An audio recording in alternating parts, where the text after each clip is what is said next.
May the 17th, 2018. Guys, Kilauea was finally blown. They were expecting it to do exactly what it did, hydrothermal explosion. And yesterday in the video, they had gave different scenarios to where Tuesday the ash erupted to about 12,000 feet, and then they gave the scenario if it went to 18,000 and then to 20,000 like it did in 1924. What they didn't count on was that it blew to 30,000 feet. That's pretty high, guys. That's up around your airline height. But you're looking at 5:44:53 a.m. at this picture from the USGS. Now on the East Coast, guys, that's 11:44 a.m. It has not been that too long ago. I was in my vehicle on the road and I heard it on the radio, and so I just got back in. But just a few hours ago, it says explosive eruption at Kilauea summit sends ash 30,000 feet into the air. Notice it's updated today. The immediate reports were for everyone to shelter in place. It says an explosive eruption at Kilauea summit Thursday morning sent an ash plume soaring 30,000 feet into the air, and officials warned that ongoing emissions and future eruptions could send ash falling over significant portions of Big Island.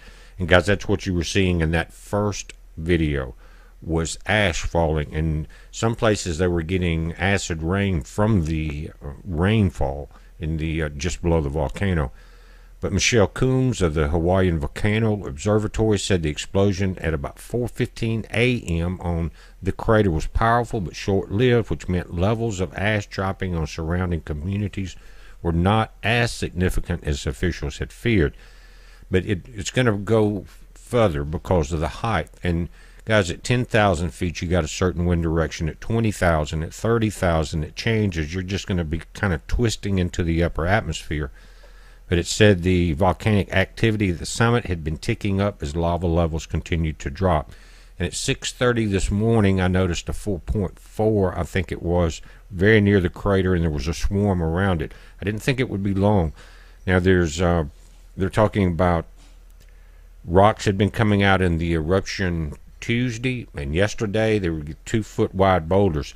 Now we don't know exactly what all's going on here. I'm waiting for more updates. This again is the newest from Hawaii News, and they are on the scene, and they stay connected with the USGS there. But it says that scientists have warned that this eruption at the summit could send heavy ash fall across communities near the summit and toss the boulders. Now check this out. This is USGS image. But as the different heights of the wind change, this could be more widespread than if it had been at 12,000 or 14,000 feet. You don't go through different air currents, different heights, and different directions and different speeds. But guys, from what I understand from the radio broadcast, that it was shelter in place at this time. Now, if you think about the reason they're having this finally a hydrothermal explosion because of lava mixing with water, that happened. What we saw was the lava go down. Some of the fissures below eased up. Then it went into some major eruptions. As far as the fissures opening up and the eruptions coming out of there, some towering over 300 foot tall. These just lava blast under high pressure. But the solar wind speed started picking up this morning also, guys. That's going to continue into tonight. On the Blog Talk radio show tonight, I'll go over the latest details. That's coming up at 7 p.m. Central. Be 8 on the East Coast, 6 Mountain, and 5 on the West Coast. If you take a look at this image, you're looking back to the right, you're looking up the summit. To your left is just one of the largest lava fields that I've seen so far, and it's still very active and it's spread very quickly. But you're dealing with, guys, that rift zone that runs around the southern edge of the island, comes all the way up into the volcano flanks there, and it has been sliding. It does it when it has major quakes, just like the 7.7 they had a few years ago, and just a few weeks ago the 6.9. They say it shifted then. Major quakes again around the summit happening started this morning.